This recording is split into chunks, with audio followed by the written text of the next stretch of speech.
Pada percobaan kali ini, kami membuat motor listrik yang menggunakan jenis DC, yang mana sumbernya dari baterai.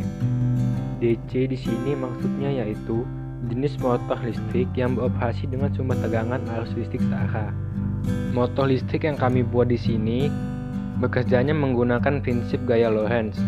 Gaya Lorentz merupakan gaya yang dialami sebuah penghantar yang dialiri arus listrik dalam suatu medan magnetik yang sangat kuat.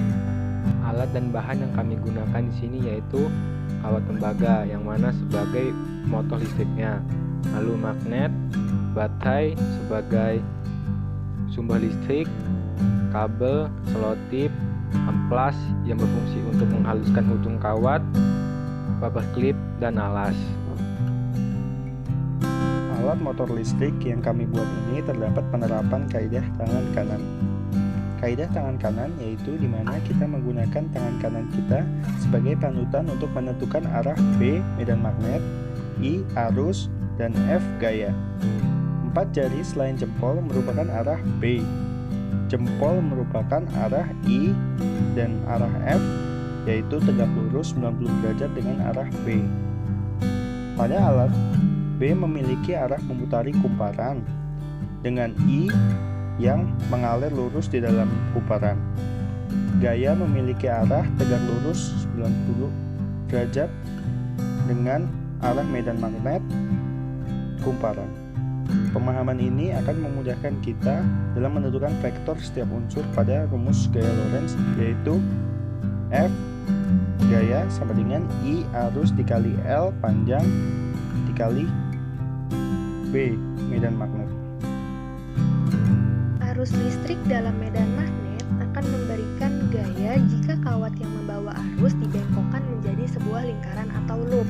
Salah satu sisi loop didekatkan dengan sisi loop lain sehingga di sisi-sisi loop mendapatkan gaya yang berlawanan.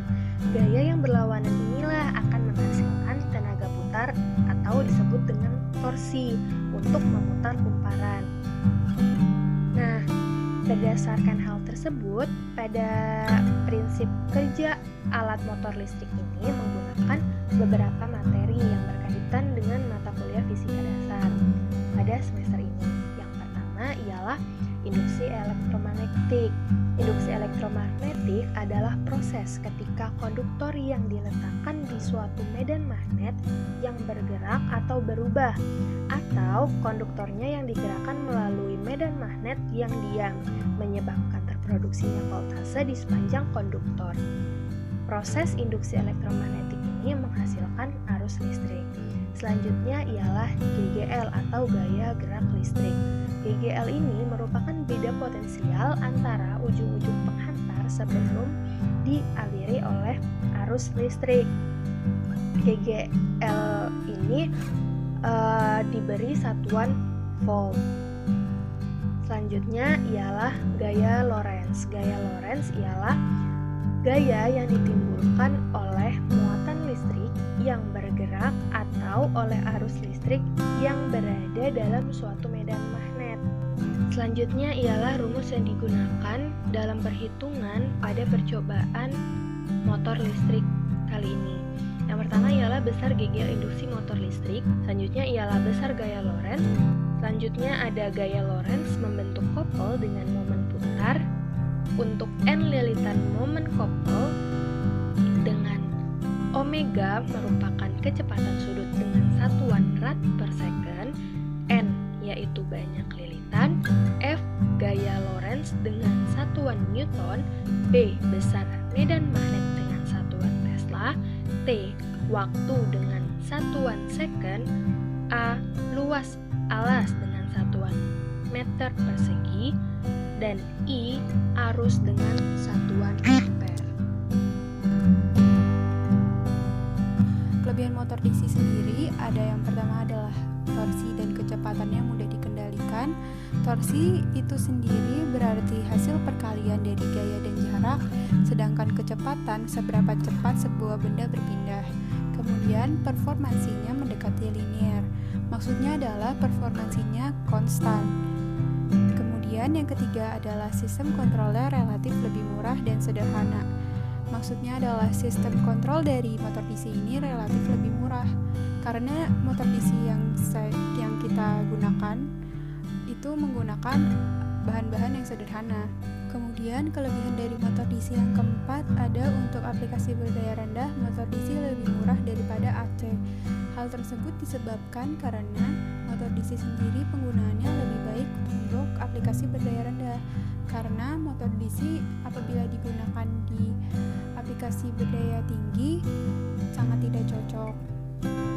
Pada slide selanjutnya kami menampilkan keunikan dari motor DC. Di sini kita tampilkan ada dua model. Yang pertama model lama dan yang kedua adalah model yang kami gunakan. Dan pada model yang lama seperti bisa dilihat bahwa model yang pertama itu menggunakan kawat untuk menyambungkan antara baterai dengan kawat serta magnet.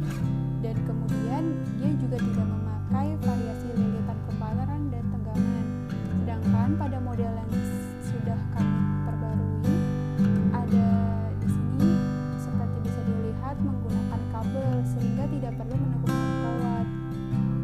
Karena dengan menggunakan kawat yang pertama terlihat lebih kurang rapi. Kemudian pada model yang kami gunakan juga memakai variasi kemparan 4, 8, 12 dan variasi tegangan 1,5 dan 3 volt. Sedangkan pada model lama tidak memakai variasi lilitan kemparan dan tegangan, sehingga menyebabkan alat itu kurang variatif. Selain mempunyai kelebihan dan keunikan, motor DC juga mempunyai kekurangan, yaitu sebagai berikut.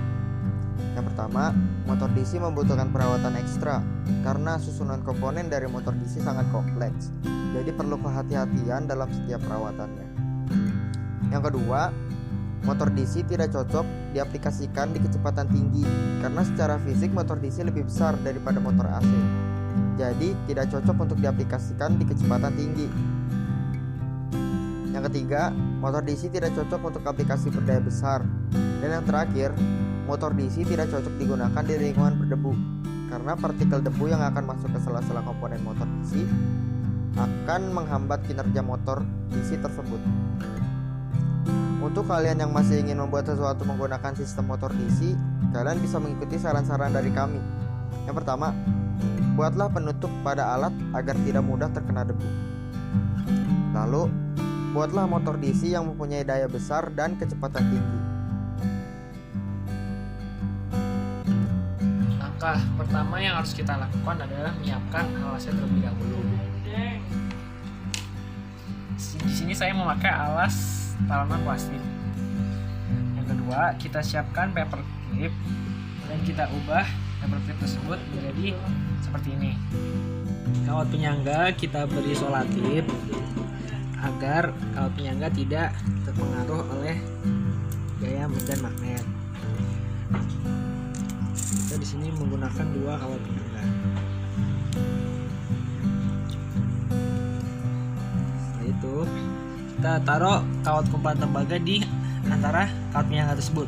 Namun sebelum itu kita harus mengamplas kawat tembaga ini ujung dengan ujungnya agar menghasilkan arus listrik yang maksimal.